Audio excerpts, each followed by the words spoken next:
Welcome to Telugu focus TV. నేను మీ శ్రీనివాస్ రెడ్డి. జగన్మోహన్ రెడ్డి ముఖ్యమంత్రిగా ఉన్నప్పుడు ఆయన హయాంలో భారీ కుంభకోణం జరిగిందనేసి కూడా చెప్తున్నారు. ఇంతటికి ఆ భారీ కుంభకోణాలు ఏంటి, ముఖ్యంగా ఒకదానికి సంబంధించి మనం చూద్దాం. గత 5 ఏళ్ల పాలనలో జగన్మోహన్ రెడ్డి గారికి సంబంధించినటువంటి కుంభకోణాలు కూడా ఈ వీడియోలో మనం తెలుసుకుందాం. అయితే మీరు కనుక జగన్మోహన్ రెడ్డి గారి అభిమానులు అయితే తప్పనిసరిగా మన ఛానల్ని సబ్స్క్రైబ్ చేసుకుని పక్కనే ఉన్న బెల్ బటన్ నొక్కడం మాత్రం మర్చిపోకండి.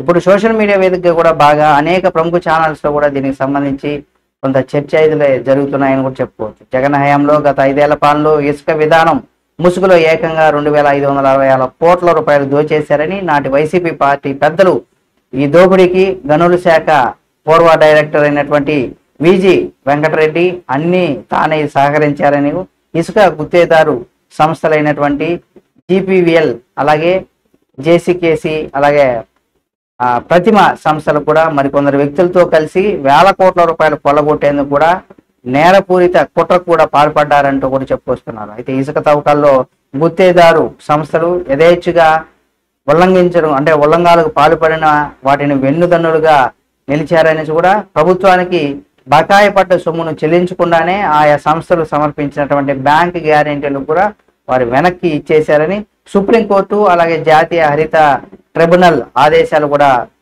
బేఖాతరు చేసి తప్పుడు అఫిడవిట్లు కూడా సమర్పించారని, టెండర్లు ఒప్పందాలు అలాగే ఎంఎంసి నిబంధనలు కూడా ఆపరేషన్స్ అలాగే ఇసుక తవ్వకాల్లో పెద్ద ఎత్తున కూడా ఉల్లంఘనలకు పాల్పడ్డారని కూడా చెప్తున్నారు. అలాగే అవినీతి నిరోధక శాఖ అంటే ఏసీబీ గత నెల రోజుల పాటు చేపట్టినటువంటి ప్రాథమిక విచారణలో ఈ కుంభకోణానికి సంబంధించినటువంటి కీలక అంశాలు కూడా అటువంటి దానికి సంబంధించి ఆధారాలు కూడా బయటపడ్డాయి. దీంతో విజి వెంకటరెడ్డి పైన కూడా బుధవారం ఏసీబీ కేసు నమోదు చేసింది. అలాగే జేపీవిఎల్ అలాగే జేసీకేసి ప్రతిమ సంస్థలను కూడా వాటి నుండి ప్రతినిధులు నిందితులుగా చేర్చింది. అవినీతి నిరోధక చట్టం మైన్స్ అండ్ మినరల్స్ కి సంబంధించి కూడా చెప్పుకొచ్చారు. అయితే చట్టంలోని సెక్షన్స్ తో పాటుగా ఐపీసీలోని నేరపూరిత విశ్వాసఘాతకం, నేరపూరిత కుట్ర తదితర సెక్షన్ల కింద కూడా కేసు నమోదు చేసింది. దర్యాప్తులో భాగంగా ఆయా సంస్థలకు సంబంధించినటువంటి కార్యాలయాలు కావచ్చు, విజి వెంకటరెడ్డి అలాగే ఇతర నిందితుల ఇళ్లలో కూడా గురువారం సోదాలు కూడా నిర్వహించారు. గత 2 నెలలుగా పరారీలో ఉన్నటువంటి వెంకటరెడ్డి ఆచూకీ కోసం ఆరా కూడా తీశారు. ఇసుక టెండర్లు ఖరారు ఒప్పందాల్లో కూడా వెంకటరెడ్డి నిబంధనలు కూడా ఉల్లంఘించి అక్రమాలకు పాల్పడినట్టుగా కూడా ఏసీబీ ప్రాథమిక విచారణలో తేలింది. ఇసుక గుత్తేదారు సంస్థ అయినటువంటి జేపీవిఎల్ సంస్థ ప్రభుత్వానికి 800 కోట్ల రూపాయల బకాయిలు ఉన్నప్పుడు కూడా ఆ సంస్థ సమర్పించినటువంటి 120 కోట్ల విలువైనటువంటి బ్యాంకు గ్యారెంటీలు కూడా వెనక్కి తీసుకునేందుకు కూడా ఇక్కడ ఎన్ఓసి జారీ చేసినట్టుగా కూడా ఏసీబీ గుర్తించింది. వెంకటరెడ్డి తన అధికారిక హోదాను దుర్వినియోగం చేసి జేపీవిఎల్ అలాగే జేసీకేసి ప్రతిమ సంస్థలకు అనుచిత లబ్ధి, తద్వారా ప్రభుత్వ ఖజానాకు కూడా భారీ నష్టం కలిగినట్టుగా కూడా తేల్చింది. అన్ని జిల్లాల్లో గనులు శాఖ కార్యాలయాలకు కావచ్చు ఇసుక రీచులను సందర్శించినటువంటి ఏసీబీ బృందాలు ఈ మేరకు కూడా కీలక ఆధారాలను కూడా సేకరించాయని కూడా చెప్పుకోవచ్చు. వాటి యొక్క ఆధారంగానే కేసు నమోదు చేశారని, ఇసుక తవ్వకాలకు సంబంధించి కావచ్చు విక్రయాల బాధ్యతలను కూడా ప్రైవేటు సంస్థలకు అప్పగిస్తే 2021లో తీసుకొచ్చినటువంటి ఇసుక విధానంలో ఆయా సంస్థలు పాటించాల్సినటువంటి నిబంధనలు కూడా పేర్కొన్న క్షేత్రస్థాయిలో అవేవి కూడా అమలు కాలేదని, పైగా అందరూ విరుద్ధంగా వ్యవహరించారని, దానికి సంబంధించి పరిణామాలు కూడా చోటు చేసుకున్నాయని కూడా చెప్పుకొచ్చారు. నాటి ప్రభుత్వ పెద్దలు ఆదేశాల మేరకే వెంకటరెడ్డి కావచ్చు ఆయన ఈ అక్రమాల విషయంలో కూడా చూసి చూడనట్టుగా వ్యవహరించారని కూడా చెప్తున్నారు. అయితే గుత్తేదారు సంస్థలకు ముద్రించుకున్నటువంటి వే బిల్లులు చేతిరాత్తో ఇచ్చేందుకు కూడా వెంకటరెడ్డి అవకాశం కల్పించారని, తద్వారా ఆయా సంస్థల ఇసుక తవ్వకాలు విక్రయాలకు సంబంధించినటువంటి వాటికి ప్రభుత్వానికి తప్పుడు లెక్కలు చూపించి దోచుకునేందుకు కూడా అవకాశం కల్పించారని, ఒప్పందాలు ప్రకారం ప్రతి నెల 1-16 తేదీల్లో ఆయా ప్రైవేటు సంస్థల టెండర్లలో కోట్ చేసినటువంటి మొత్తాన్ని కూడా ప్రభుత్వం చెల్లించాలి.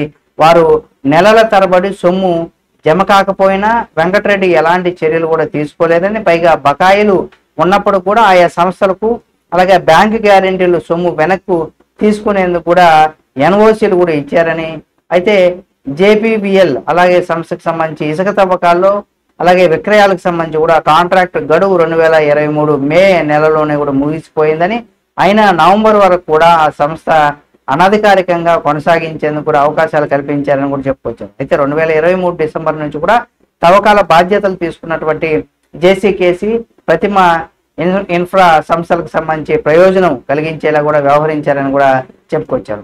దాంతోపాటుగా మనకు రాష్ట్ర ఖజానా అభివృద్ధి సంస్థ అయినటువంటి మాజీ ఎండి వెంకటరెడ్డి పైన కూడా అవినీతి అలాగే అక్రమాల పైన విచారణ జరుగుతున్నటువంటి నేపథ్యంలో అన్నమయ్య జిల్లా రాయచోటి పట్టణంలో అతని అత్తగారింట్లో గురువారం రోజు ఏసీబీ అధికారులు సోదాలు కూడా చేశారు. పలు పత్రాలు కూడా పరిశీలించినట్టు ఒక సమాచారం. గత వైసీపీ పాలనలో ఏపీ ఎండీగా పనిచేసినటువంటి వెంకటరెడ్డి పైన తీవ్ర ఆరోపణలు అంటే అవినీతి ఆరోపణలు రావడంతో ఎన్డీఏ ప్రభుత్వం ఆయన కూడా పదవి నుంచి కూడా తప్పించి విచారణ జరిపిస్తుంది అని కూడా చెప్పుకొచ్చారు.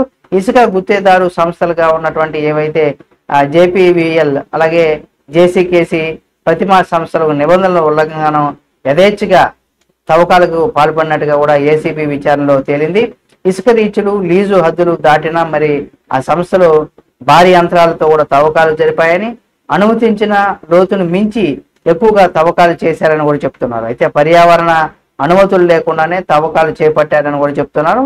అలాగే ఏసీబీ గుర్తించింది కూడా ఇవన్నీ కూడా. అయితే జిల్లా స్థాయి ఇసుక కమిటీలు నివేదికల్లో కూడా ఈ విషయాన్ని స్పష్టంగా ఉన్నట్లు కూడా ఏసీబీ గుర్తించింది.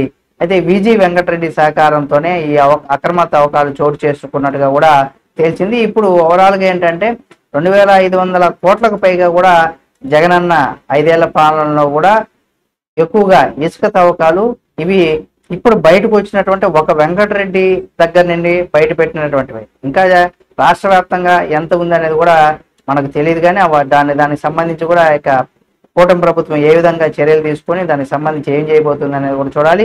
ఈ వీడియో మీకు నచ్చితే లైక్ చేయండి. ఈ వీడియో పైన మీ అభిప్రాయాన్ని కామెంట్ రూపంలో తెలియచేయండి. మరిన్ని వీడియోల కోసం మన Telugu focus TV channel subscribe చేసుకొని పక్కనే ఉన్న బెల్ బటన్ నొక్కడం మాత్రం మర్చిపోకండి.